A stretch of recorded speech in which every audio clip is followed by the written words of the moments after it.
अरे हमारा काम पूरा हो चुका है। हमने कंस्ट्रक्शन के लिए जो बजट दिया था वो भी अप्रूव हो चुका है। फिर यहाँ रेस कोर्स में आकर घोड़े कैसे दौड़ाए जाते हैं ये देखने का क्या मतलब है? अरे बेवकूफ, रेस कोर्स का बजट तो अप्रूव हो गया, लेकिन हमारी कमाई का क्या? ओह ऐसा, तो जरा ध्यान से ही देखना। देखो देखो, मुझे भी ना मेरी गर्लफ्रेंड को एक बहुत ही अच्छा सा गिफ्ट देना है।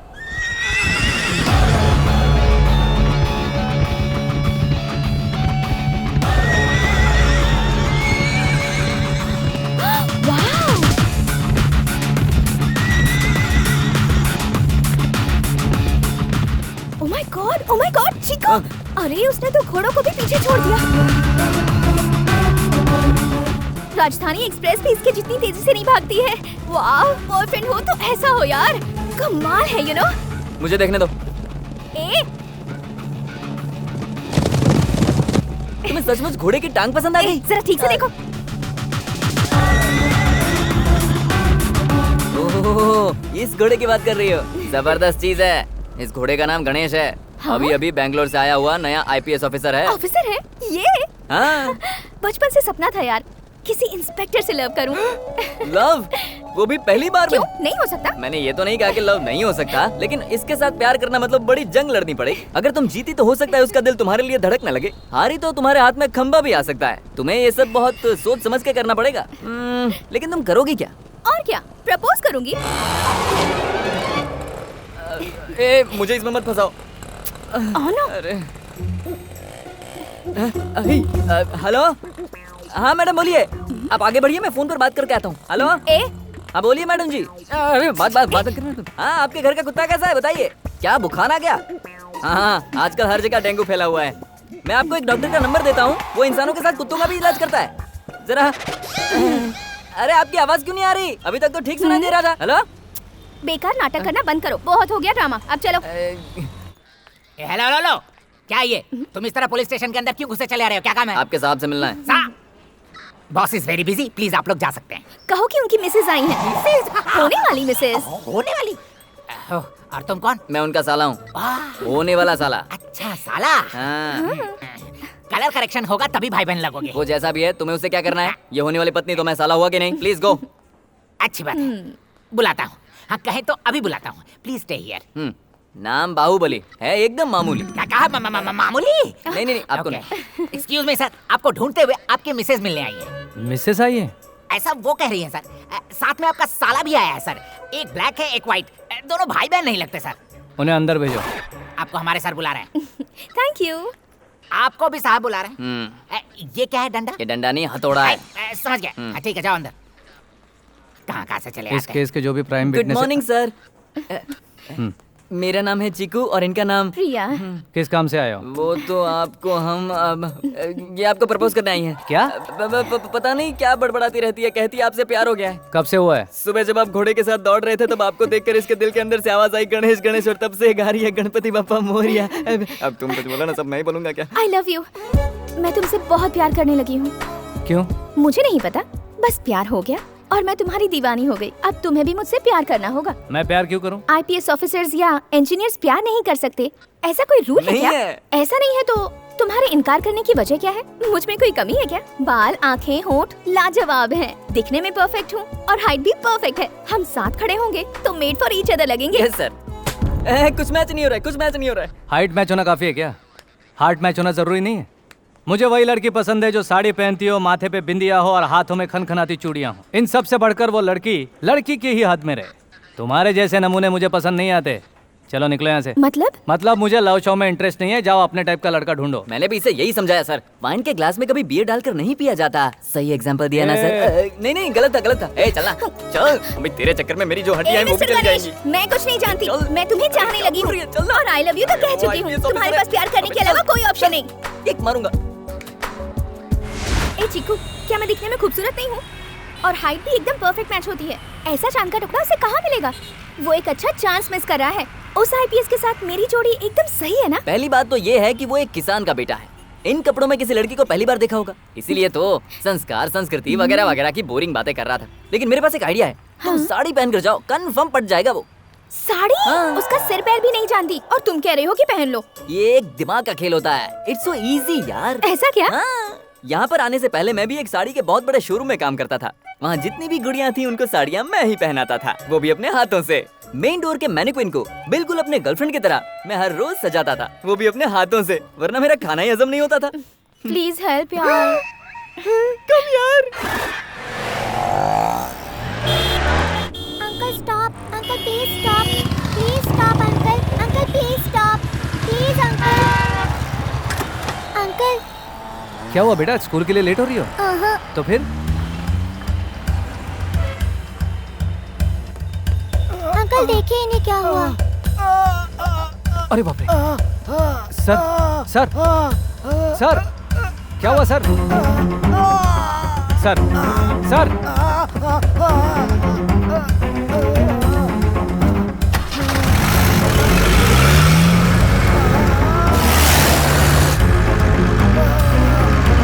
अंकल आपको कुछ नहीं होगा। हम हॉस्पिटल पहुंच गए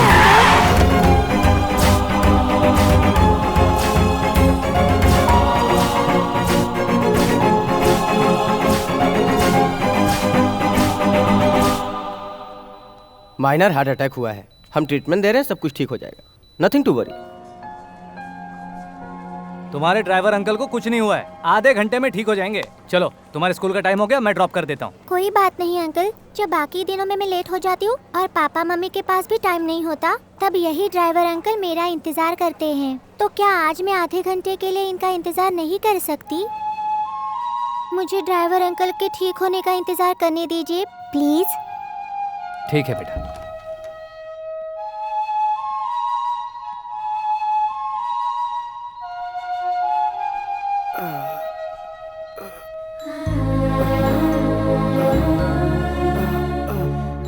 आपको कुछ नहीं होगा अंकल, आप बिल्कुल ठीक हो जाएंगे, आप रोइए मत।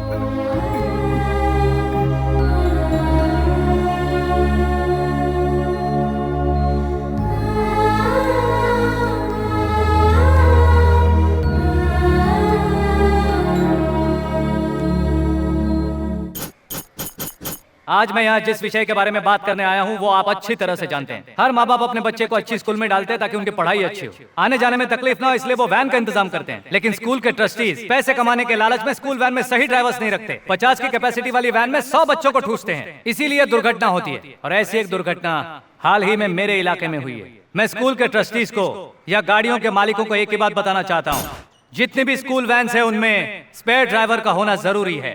हर 15 दिनों में एक बार हेल्थ चेकअप और आई चेकअप होना चाहिए, और हर एक ड्राइवर को हेल्थ इंश्योरेंस भी दिलाना चाहिए। स्कूल चाहे कौन सी भी हो, इन रूल्स का आज से सभी को पालन करना ही होगा। अचानक इतने सारे रूल्स का कारण क्या है सर? कल स्कूल के बच्चों को परेशानी हुई, ड्राइवर के साथ हादसा हुआ। ये रूल पास करने के पीछे वजह? जनता की सेवा के लिए ये वर्दी पहनी है, किसी वजह की जरूरत नहीं। आपको भरोसा है कि ये रूल लोग फॉलो करेंगे? इस रूल को हर किसी को फॉलो करना ही होगा, नहीं किया तो विदिन 24 आवर्स उस स्कूल का लाइसेंस कैंसिल किया जाएगा। गणेश जी की जय, गणेश जी की जय।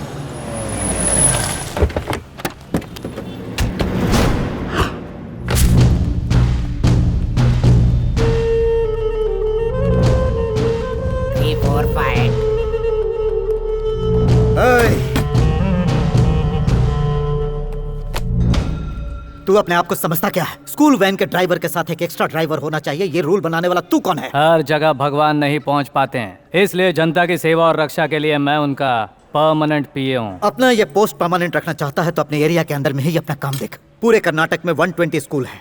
हर एक स्कूल में 20-20 गाड़ियों के हिसाब से पकड़ो तो 120 स्कूल में 2400 गाड़ियां होती हैं। इसका मतलब 2400 एक्स्ट्रा ड्राइवर। हर किसी को महीने का 15,000 तनख्वाह दें तो हर महीने 3 करोड़ 60 लाख और साल का 43 करोड़ 20 लाख रुपयों का लॉस होगा।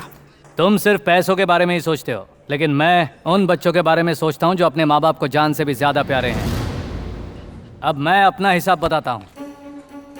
120 स्कूल मतलब 2,400 गाड़ियाँ, हर एक गाड़ी में 30 बच्चे मतलब कुल 72,000 बच्चे। हर बच्चे से हर महीना 10,000 लिया जाता है, मतलब 30 बच्चों का होता है 3 लाख। 25,000 का लोन पकड़ो, 50,000 का डीजल पकड़ो, 25,000 ड्राइवर का पगार पकड़ो, 1 लाख माइनस होने के बाद भी 2 लाख बचते हैं।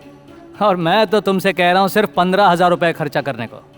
अगर बाकी लोगों की तरह तुम भी मेरी बात मानोगे तभी तुम्हारा लाइसेंस कंटिन्यू होगा, वरना ऑन द स्पॉट कैंसिल कर दूंगा। करोड़ों रुपए हम लोगों ने इन्वेस्ट किए हैं, रिकवरी के बारे में सोचना तो पड़ेगा। हाँ, खाकी पहनी है मैंने, मैं सिर्फ जनता के बारे में ही सोचता हूँ। ओहो, मतलब तुम अभी तक मेरे बारे में पूरी तरह से नहीं जानते हैं। मैं क्या हूँ जानने के लिए, मेरे पास टाइम नहीं है। तो तू क्या है जानने के लिए, टाइम कहाँ से निकालूं? उसका भी एक टाइम आएगा। जब टाइम आएगा तब सोच लूंगा। कंधे पर स्टार है इसलिए बहुत फड़फड़ा रहे हो। जनता का दिया हुआ स्टार तो मेरे माथे पर है, ये तो बस उसका रिफ्लेक्शन है। देखता हूँ ये रिफ्लेक्शन कब तक कायम रहेगा। रिफ्लेक्शन रहेगा या नहीं मुझे नहीं पता, लेकिन स्टार हमेशा रहेगा, चाहे कितना भी फड़फड़ा ले तू। ठीक है, सर से एड़ी तक जोर लगा ले, लेकिन तू चाहेगा, ये काले का तुझसे वादा है।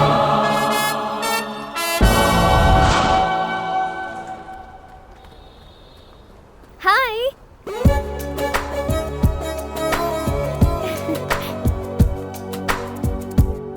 कल घोड़ों के साथ भाग रहे थे, आज क्यों अकेले भाग रहे हो? कल तुम 2 लोग आए थे, आज तुम अकेले ही आई हो, क्या वजह है? कल तुमने कहा था ना, तुम्हें लड़कियां साड़ी में बहुत खूबसूरत लगती हैं, उनकी चूड़ियां अच्छी लगती हैं, इसलिए ट्रेडिशनल तरीके से आज सच कर आई हूँ। रात भर जग कर प्रैक्टिस की है, तब कुछ रिजल्ट आया है। उम्मीद है तुम्हें अच्छा लगा होगा। तुम्हें अच्छा तो लगा ना? तुम्हें क्या लगा, साड़ी पहन के आने से मुझे प्यार हो जाएगा? कल तुम्ही ने तो कहा था। मैंने कहा था साड़ी पहनी हुई लड़कियां अच्छी लगती हैं, मुझे अच्छी लगती है, ऐसा कब कहा? इसका मतलब? क्या है, तुम लोग हमेशा सोचते हो कि मेरा बॉयफ्रेंड ऐसा हो वैसा हो, IAS हो IPS हो, उससे कम नहीं चलेगा। तो फिर मैं भी लड़की के बारे में जाने बिना ऐसे कैसे प्यार कर सकता हूँ? मैं तुम्हें अपना नाम, बायोडेटा सब कुछ बता चुकी हूँ। बस नाम बताने से प्यार हो जाएगा? मेरी गर्लफ्रेंड किसी रानी जैसी दिखनी चाहिए, सपनों में आनी चाहिए, पागलपन हो, दीवानगी हो, दिल में बसनी चाहिए, सुख दुख की बातें करनी चाहिए, बार बार परेशान करना चाहिए, ऐसी ही मेरी ख्वाहिशें हैं। वो सब छोड़कर एक साड़ी पहनकर आने से तुमसे कैसे प्यार हो जाएगा? अब मैं अपना सारा काम छोड़कर तुम्हारे सपनों में भी आऊँ? तुम चाहती हो कि मैं अपना काम छोड़कर तुम्हारे पीछे आऊँ। तुम अगर 2 कदम आगे बढ़ो तो मैं भी सोच सकता हूँ। अगर मेरे दिल में बसना चाहती हो तो थोड़ी मेहनत तो करनी ही पड़ेगी।